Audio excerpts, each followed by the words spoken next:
everyone, how's it going? Yeah, woo, yeah, understandable, too early for that. Look, it is great to see so many people here at the Better Futures Forum 2022. We're all here, I'm going to sound a little bit like Albo here, we're all here in the spirit of collaboration and community. We're all here to come together to work with the new government. Basically, what we know in this room is the opportunities are real, and we're here to work with the new government to let them know these opportunities are real, and we're here to make Australia a global leader in all things super duper clean energy. My name is Dan Illich, and this is Dan Borscher. We are D1 and D2, if you like. We are the MCs for the next 2 days. Are you thinking what I'm thinking, D1? Well, I think I might be, that we've got to get cracking. Yeah, exactly. And too many jokes, yeah. We're coming to you live from the Ngunnawal and Ngambri country. As we gather from all over Australia, we encourage our online audience to join us in the chat. No matter where you are, you can join us in the chat and also ask questions along the way as well. Yeah, and we're very much looking forward shortly to having Auntie Dr. Matilda House and Ambry Elder welcoming us here. There was a scheduling clash, but she's going to be here along with Paul House, her son, to welcome us officially very soon. I want to pay a particular tribute to Aboriginal and Torres Strait Islander people here in the room and those that are joining us online right around the country because, of course, maintaining and caring for country has been something that's happened in First Nations communities for tens of thousands of years. The rest of the country is now really catching up, and we're having that next part of this conversation now. Before we get underway, we have got some housekeeping matters to go through. For those that are joining us online, good to have you here. To ensure you've got the best experience today, we suggest reading through the help desk located in the tabs on the left-hand side of your screen. That's in the virtual lobby. If you need to contact the wonderful events team or tech support, you can go to your inbox at the top of the screen and search for event support for that instant chat. There will be sections of this program where the events team will push you into different virtual rooms for different components of the conversation, and there'll be times we'll be asked to click into the breakout room of your choice via the virtual lobby. Now, if in doubt, just navigate back to the virtual lobby and simply click into your next section. And with so many people joining us from right around Australia, it's really important to keep the program running on time. That's going to be Dan and my job. We're going to try and do that across the 2 days. So do pay attention to any of those push notifications and information that comes through throughout the days. Great, and for folks in the room, toilets are back out to the lobby, down the corridor to your right as you exit the auditorium. Do keep in mind there is another event happening in this venue. I think it's a lecture on ethics, so a few people in Canberra need to go to that one, but it's also okay. Emergency exits are on my left to your right and out to the foyer. Catering will be provided throughout the day. We ask you not to bring any food or drink into the foyer, so please leave it in the auditorium. Bottled water is okay. Later in the day, we'll be changing venues for our workshops. There are going to be detailed instructions provided to how to get to those. I got lost earlier this morning. I saw a few of them already. Also, there's going to be a photographer and videographer around the place who's going to be documenting the next 2 days. If you don't want to be in any footage or have your photo taken, please let organisers know. Now, for COVID-19, in line with current ACT government recommendations, Better Futures Forum recommends face masks be worn whilst attending the forum to reduce the spread of COVID-19 in our community. If you're feeling unwell or need support at any stage throughout the event, please look for the BFF team. They're going to be wearing blue badges. They can provide you with a rat test if needed. Yeah, and of course we noticed that some people are wearing masks. Please wear those if you feel comfortable while we're in this space. And as I mentioned, we are expecting Auntie Dr. Matilda House to arrive very shortly, and we'll bring you her for that welcome when in fact she does arrive here this morning. Yeah, and this forum has been many months in the making. I hosted last year's online from my bedroom. This is much more exciting for me. I can't go any further without paying special mention to the forum partners who help make this possible. UNSW Canberra and Hester Super. Are the logos there? Oh yes, there's a few logos around. Well done to them. Thank you, our sponsors. Wonderful stuff. Thanks for helping this event happen. Yeah, because of course events like this don't happen without sponsorship and those important partners. Now, during the forum, we're going to have the chance to listen and to interact with leading climate champions, covering everything from policy advocacy, health professionals, local councillors, right through to the business sector and a number of politicians as well. We'll also have an amazing array of speakers and session hosts, and there are 75 of those in all. So there's a lot going to be happening in the next 2 days. Make sure that you familiarise yourself with the program by either navigating to the program tab on the virtual lobby or scanning one of the QR codes posted around the venue, which are also on the back of your name badge. You can get straight to that QR code there as shown by Dan 1 here. Now, we understand that you might have some commitments, which mean that you need to watch a session after it's conducted. All of these sessions are going to be recorded and they'll be available after the live broadcast, so you'll be able to re-watch at a later stage and reflect upon that as well. The program's going to kick off this morning with keynote speeches from global and national leaders, with discussions centred on how we can work together with the new government, cutting emissions to create a better future for all Australians. All right, I would now like to introduce our first keynote speaker. Since 2014, Andrew Barr has been on a mission to make the ACT cool again, and he's done it. The ACT is probably the most progressive place in Australia. Since becoming Chief Minister, Canberra has been ranked by Lonely Planet as one of the best cities in the world to visit. Well, we all knew that. And by the OECD as one of the best cities in the world to live. I think he's the reason why I've spent several weekends this year in Canberra looking for real estate. Thanks to record low unemployment, Andrew is also the ACT Treasurer, Minister for Climate Action, Minister for Economic Development and Minister for Tourism, all jobs he acquired through a very transparent and democratic process. There you go. Please welcome Chief Minister Andrew Barr.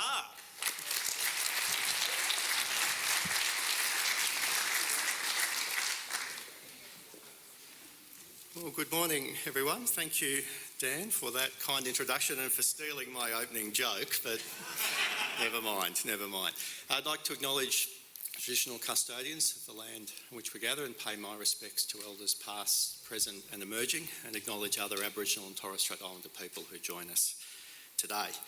Thank you very much for the invite to say a few words at the beginning of this important two-day forum. It is an opportunity for me across many of my portfolios to outline how the ACT government is driving climate action in our territory and how we are seeking to be a national and international leader. We have committed to one of the most ambitious climate action agendas in the world. As a small jurisdiction, I think we're very well placed to demonstrate that you can deliver on an ambitious agenda in a way that supports economic prosperity and a strong budget position. Once a treasurer, always a treasurer.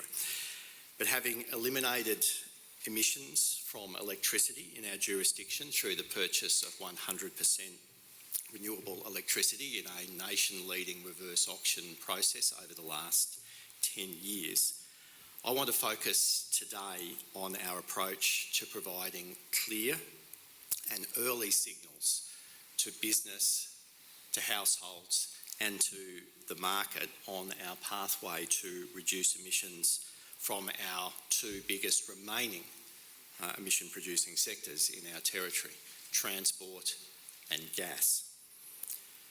So gas makes up about 20% of Canberra's total emissions at this point with 100% renewable electricity.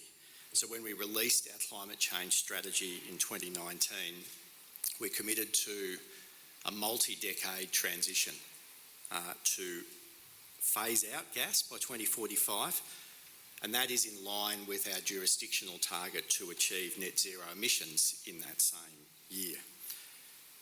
Now, setting a target is one thing, getting there is another.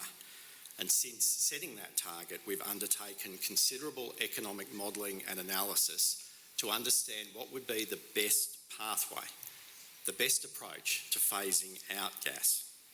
And just a few weeks ago, we released this modelling and announced that we would be pursuing an electrification pathway over the next 2 decades. Now, we've chosen this approach because the evidence is clear. Renewable electricity is the cheapest and cleanest way to power our homes and businesses in the ACT. But we also fully recognise that this transition cannot and will not happen overnight. 130,000 of the 190,000 households in the ACT currently have a gas connection. There are gas appliances and technologies where there simply isn't a cost-effective option at this point, or the technology doesn't exist to go electric at this point in time. So the best way I can equate our approach to phasing out gas is to equate it with the rollout of digital television or the phase out of leaded petrol. We provide a clear signal now to enable as much of the transition cost to be met through business as usual purchases by households and businesses over a multi-decade period. So most Canberrans will make this transition over the next 20 years without the need for government support, in the same way that most households bought a digital TV when it suited them. But for those who do need assistance, we already have a program in place to assist households and businesses to meet some of the upfront costs. The Sustainable Household Scheme is an award-winning program that provides Canberra households and now community groups with zero interest loans to support the purchase of energy efficient products. And they're many and varied: efficient electric heating, efficient electric cooling, rooftop solar panels, household battery storage systems, induction cooktops, zero emission vehicles. All of them supported by this incredibly popular scheme. But by making our decision now and being very clear about our electrification pathway, we're providing the sort of certainty that the community needs to plan investments into the future. And that clear policy direction informs the development of an integrated energy plan for the ACT. The plan will consider in detail the energy needs for our territory as we phase out gas and embrace electric vehicles, both of which will see a significant energy mix shift and more need for more renewable energy. The question of how we meet increased demand for electricity in the most cost-effective way will be central to this plan. A failure to plan for increased demand will lead to price shocks and reliability issues in our electricity system. This is one of the most common things raised with governments: long-term planning, planning for the future, and being clear about your policy direction. And so it is a great relief following the federal election in May that secure and reliable energy supply is now a priority for all levels of government in Australia.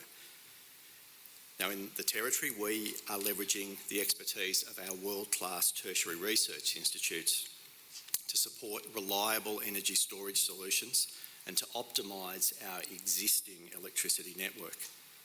To supplement this work, a major commitment of mine at our 2020 Territory election was the introduction of the Big Canberra Battery to provide at least 250 megawatts, although from market sounding we're going to go much bigger than that, of new large-scale battery storage. This is a critical initiative to strengthen the stability of our energy grid, to foster further growth in the renewable energy sector in the Territory, and potentially, and again, here's the Treasurer speaking, providing a source of revenue for the Territory Government. The Integrated Energy Plan will further consider the role of energy storage and distributed energy supply in our jurisdiction. Now, turning now to transport. One of the most critical challenges in achieving our ambitious 2045 target is to reduce transport emissions. They are now our single largest source of emissions in the Territory. Now, just prior to the announcement of our broader electrification pathway, the Minister for Energy and I released our ACT Zero Emissions Vehicle Strategy for the rest of this decade. Under the strategy, we aim to be the most attractive place to buy a zero-emission vehicle, And we do this by having no stamp duty, by having 2 years of free registration, and by providing interest-free loans of up to $15,000 for eligible vehicle purchases. We're supporting the rollout of a massively expanded public charging infrastructure network in the Territory, with a recent announcement of an additional 77 charging stations across the Territory, tripling the current public charging capacity. And just like our approach to electrification, this strategy sends a clear signal to the market.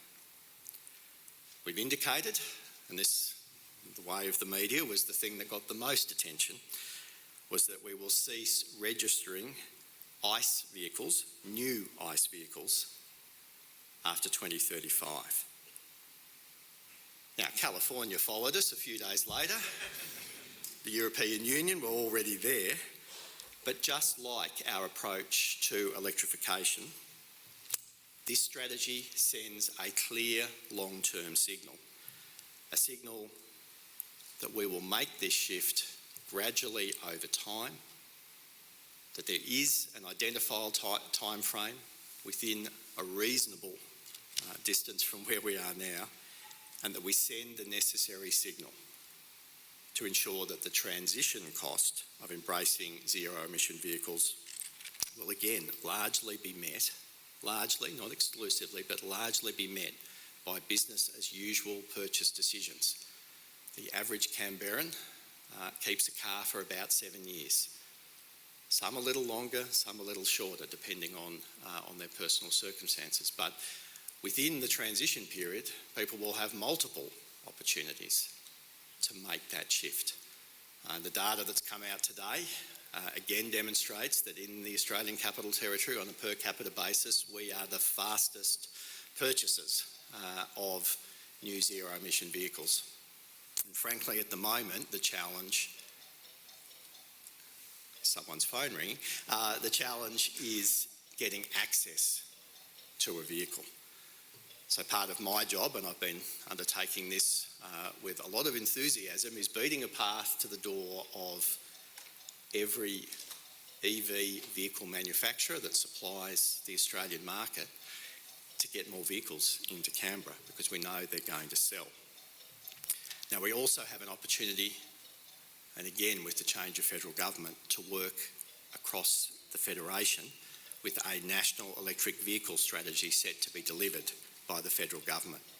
We expect to see national, state and territory policy settings working together now to increase both the supply and demand for electric vehicles.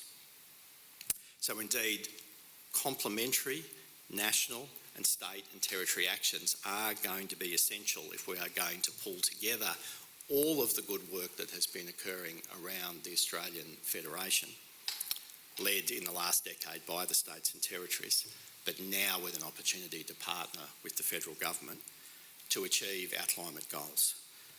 The new federal government's commitments on emissions reduction and climate action clearly demonstrate that after a wasted decade, we have entered a new era of collaboration and cooperation on climate change. We're already seeing what that means in practice. Energy ministers are finally meeting again. They've demonstrated a capacity to work together to solve both immediate and medium-term challenges. Chris Bowen is the most enthused, engaged, intelligent energy minister that we have had for 10 years, possibly in the history of the Federation. He won't mind me saying that. But it is just palpable, the difference that his stewardship of this portfolio has made already, just in several months. And so we're sending clear signals across the nation and in each state and territory to households and businesses that vital, decisive and meaningful national action is coming, and it is central to ensuring market forces support the right investments over the next couple of decades. So we really look forward to working with the Commonwealth in all of these areas, but particularly as the national EV strategy and the safeguards mechanism take shape.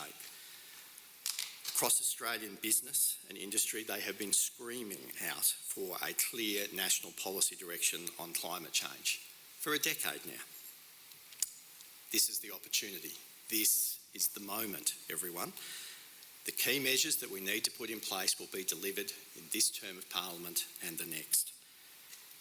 What I'm delighted about is that they are complementing the policy settings that we're leading at a territory level, and we've been working collaboratively with other subnational governments to pursue, to drive the technological solutions and to increase the supply of cheap renewable energy to allow us to meet net zero on the timeframes that we know we need to.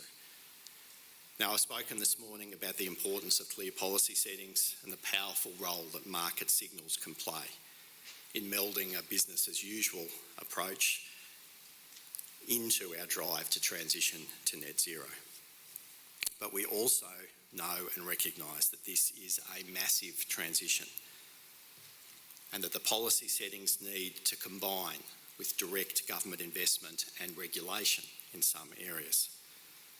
So at a territory level, for example, our Home Energy Support Program that was launched earlier this year is providing targeted support to improve the energy efficiency and thermal comfort of homes for our public housing tenants and our low-income home owners. This initiative complements a range of existing programs aimed at supporting vulnerable people to manage the transition to a net zero future. And that includes our low-income utilities concessions and our free home energy assessments.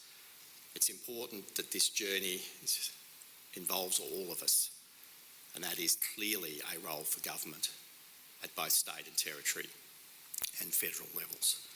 But as we continue our journey to net zero, the ACT's focus will be on ensuring that the government investment to support the transition is targeted to people and groups in the community who really need that support, and that the measures that we pursue deliver the greatest value for money in terms of emission reductions that can be achieved for that government spend. So this combination of clear policy signals and quality government investment and regulation will be the cornerstone of meeting net zero in a way that supports fairness in our community and economic prosperity for all. Thank you for the opportunity to say a few words to open the forum this morning. I wish you all the best over the next couple of days. This event is a fantastic opportunity to bring leaders together, to learn from one another, and to continue to drive a prosperous future that is a net zero future. Thank you. Thank you, Chief Minister. And it's absolutely palpable to see kind of how that kind of signalling to let people know that, you know, we're on a clear path with good governance to a clean energy future, how strong it permeates throughout the community. My brother lives in Canberra. He often sends texts to the group chat showing us his solar panels, his dashboard about how cheap his electricity is, and I just get a reply to him, big deal, mate. When I'm in a traffic jam in Sydney, I can see the harbour. And, you know, it's just like, it's just, you know, different world. All right. Well, now, while we're